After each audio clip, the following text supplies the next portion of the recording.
एक राज्य में बहुत ही धनवान राजा रहा करते थे, जो कि अपने महल में अपनी पत्नी और अपनी पुत्री के साथ रहा करते थे। राजा को पैसों का बहुत ही ज़्यादा लालच था और वो अपने धन को रोज़ गिना करते थे। राजा देखो अपने पैसों किस तरह से गिन रहे हैं।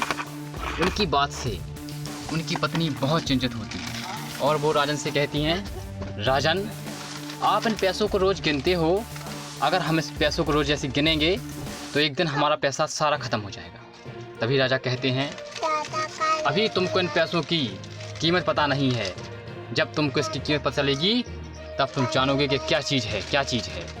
रानी बहुत चिंतित हो जाती हैं क्योंकि राजा बहुत ही लालची हो गए थे और राजा के पास इतना पैसा होने के बाद भी, राजा इतने धनी होने के बाद भी उनकी पैसों से कामना कम नहीं हो रही थी और वो संसार के सबसे अमीर राजा बनना चाहते थे। राजा को बस इस संसार में दो ही चीज़ें प्रिय थी, एक तो सोना और दूसरा उसकी पुत्री। राजा को सोने से इतना ज़्यादा लगाव था, राजा ने अपनी पुत्री का नाम भी सोनपरी रख दिया। राजा की राजकुमारी जो पुत्री थी उसको सोने से बिल्कुल लगाव नहीं था और वो अपने बाग बगीचों में खेला करती थी, अपने बाग बगीचों में ही टाइम निकालती थी। और वो एक दिन सोनपरी गुड़िया अपने पिताजी से कहती है, पिताजी ये फूल देखो कितना सुंदर है, ये फूल देखो कितना सुंदर है। तभी पिताजी उसके पास आते हैं और कहते हैं, ये फूल उतना सुंदर नहीं है, अगर ये फूल सोने का होता तो बहुत ही सुंदर होता, बहुत ही सुंदर होता। इस बात को सुनकर उनकी पुत्री निराश हो जाती है और उन्हें लगता है कि बस मेरे पिता को तो हर समय सोना ही दिखाई देता है। अपने सोने को अपने देखो नीचे वाले तहखाने में छिपाकर रखा करते थे और वहाँ ही वो सोने को गिना करते थे। एक दिन राजा के मन में ख्याल आया कि क्यों ना वो संसार के सबसे अमीर राजा बन जाएं। तो वो अपने महल में जाते हैं और अपने इष्ट देवता की आराधना करते हैं, उनकी पूजा करते हैं। और देखो राजा सोचते हैं कि मैं संसार का सबसे अमीर राजा बन जाऊं, सबसे धनवान बन जाऊं। तो वो अपने देवता देखो इष्ट देवता की पूजा करते हैं, आराधना करते हैं। हे देव मुझे सबसे अमीर कर देना, मैं संसार का सबसे अमीर राजा बन जाऊं, और आराधना में लीन हो जाते हैं और खाना भी नहीं खाते हैं, न खाना पीना सब छोड़ देते हैं। अपने इष्ट देवता की आराधना करने लगते हैं, पूजा करते हैं। इस बात से उनकी पत्नी बहुत चिंतित हो जाती हैं कि आखिर राजा कर क्या रहे हैं। उन्हें कुछ भी चीज़ नज़र नहीं आ रही है, बस उन्हें तो हर समय सोना दिख रहा है, पैसा दिख रहा है। अपने देवता की भक्ति में लीन रहते हैं। कई दिन गुजर जाते हैं और उनकी भक्ति से उनके इष्ट देवता प्रसन्न हो जाते हैं और वो उनके सामने प्रकट हो जाते हैं। सी बताओ राजन, बताओ तुम्हें क्या चाहिए, मैं तुम्हारे सामने आ गया हूँ। तुम्हारी जो भी इच्छा है, जो भी अभिलाषा है, मुझे कहो। तुम्हारी वो अभिलाषा हकीकत में बदल जाएगी और तुम्हारी बात सच हो जाएगी। मुझे आपसे कुछ नहीं चाहिए, बस मुझे इस संसार का सबसे अमीर राजा बनना है, सबसे धनवान राजा बनना है। मेरे सिवाय इस संसार में कोई भी आदमी, कोई भी राजा धनवान ना हो। तो बताओ राजन, तुम्हारी क्या इच्छा है, तुम क्या वरदान मांगना चाहते हो? हे मेरे इष्ट देवता, आप मुझे एक ऐसा वरदान दे दीजिए जिससे मैं जिस भी चीज़ को स्पर्श करूं, जिस भी चीज़ को हाथ लगाऊं, वह चीज़ सोने में बदल जाए। तो राजा की बात सुनकर उनके देवता राजा से कहते हैं, राजन आपको ये वरदान जाओ मिल गया। आज से तुम जो चीज़ छूओगे, जिस चीज़ को स्पर्श करोगे, वह चीज़ सोना में बदल जाएगी। लेकिन राजन एक बात ध्यान रखो तुम कि सोने से हर खुशी नहीं प्राप्त की जा सकती है। तुम ये वरदान मांग रहे हो लेकिन सोने से हर चीज़ प्राप्त नहीं की जा सकती है। और उनके देवता राजा से ये बात कहकर चले जाते हैं और राजा बहुत ही ज़्यादा खुश हो जाते हैं क्योंकि आज उनकी इच्छा का वरदान जो उन्हें मिल गया है। राजा जल्दी से अपने महल की दीवारों को छूने लगते हैं और महल की दीवारें सोने में बदलती जाती हैं। राजा जैसे ही अपनी दीवार को छूते हैं, सीढ़ियों को छूते हैं, सारी चीज़ें सोने में बदलती जाती हैं। राजा बहुत ज़्यादा परेशान हो जाते हैं। राजा जल्दी से अपने टेबल को छूते हैं, अपनी मेज़ को छूते हैं, देखो सोने बदल जाता है। राजा अपनी हर चीज़, हर दीवार, घर की एक एक ग्रिल सीढ़ियों को, हर चीज़ को जल्दी छू लगता है, गमलों को। राजा जल्दी जल्दी छूते छूते एकदम से थक जाते हैं और शांत होकर बैठ जाते हैं।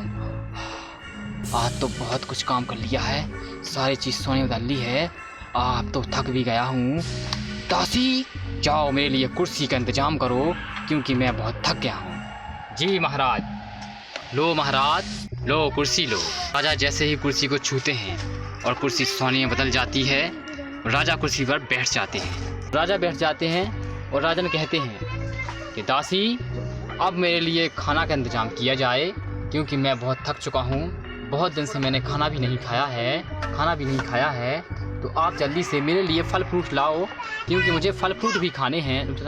तो जल्दी से दासी जाती हैं और राजा के लिए बहुत ही मस्त फल फ्रूट, मतलब जो होते हैं फल होते हैं, सेव होते हैं, अनार होते हैं, संतरे होते हैं, कलिंद्रा होता है, सारा कुछ लाती हैं। लो राजन, आप भोजन का पान करो।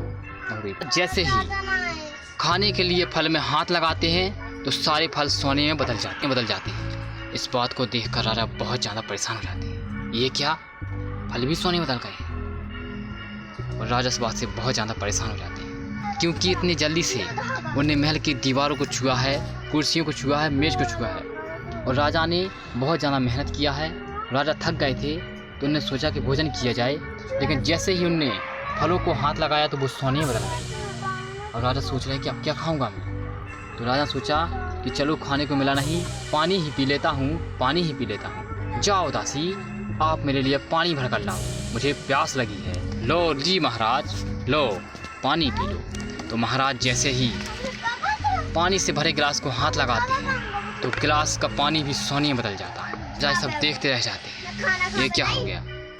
राजा इस बात से बहुत ज़्यादा परेशान हो जाते हैं और ज़ोर ज़ोर से रोने लगते हैं। अब मैं क्या खाऊंगा? मैं भूखा रहूँगा क्या? राजा की पुत्री ने पहली बार ही अपने पिता को रोते हुए देखा तो वो बहुत ज़्यादा परेशान हो गई कि आखिर ऐसी क्या बात हो गई है कि मेरे पिताजी रो रहे हैं। और वो जाती है पिताजी के पास। पिताजी, आप क्यों रो रहे हो? और जैसे ही वो पिताजी को स्पर्श करती है तो वो भी सोने में बदल जाती है। इस बात को पिताजी देखते हुए कि वो सोने में बदल गई है, पिताजी थपथपाते हैं उसकी कपड़िया। क्या हुआ बेटी, क्या हुआ? वो सोने में बदल जाती हैं। तो तभी पिताजी उनके माथा पीटने लगते हैं। हे भगवान, तूने मेरे साथ क्या किया? मेरे साथ तूने बहुत बड़ा अन्याय कर दिया है। हे भगवान, तूने मेरे साथ बहुत बड़ा अन्याय किया है, मैं अन्याय नहीं भुगत सकता। हे भगवान, मेरे प्राण ले ले। और राजा अपना माथा पीटने लगते हैं और उनकी पुत्री वो सोने में बदल जाती है। हे पुत्री, तुम्हें क्या हुआ है? अब पुत्री तो सोना बन चुकी थी। राजा से दुख सहा नहीं गया और राजा जोर जोर से अपना माथा पीटने लगते हैं।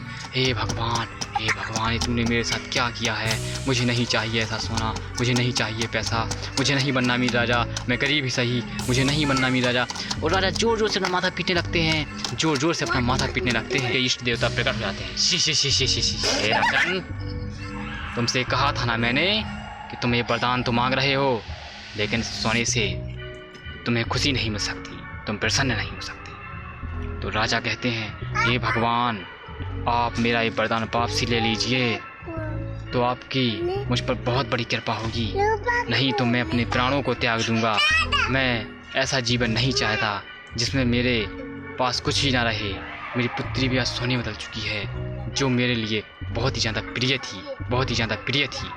राजा बहुत ज़ोर से रोने लगते हैं और कहते हैं, हे भगवान, मेरे वरदान को वापसी ले लीजिए, नहीं तो मैं अपने प्राण त्याग दूंगा। मुझे संसार में कुछ नहीं चाहिए, बस मेरी पुत्री को ठीक कर देना।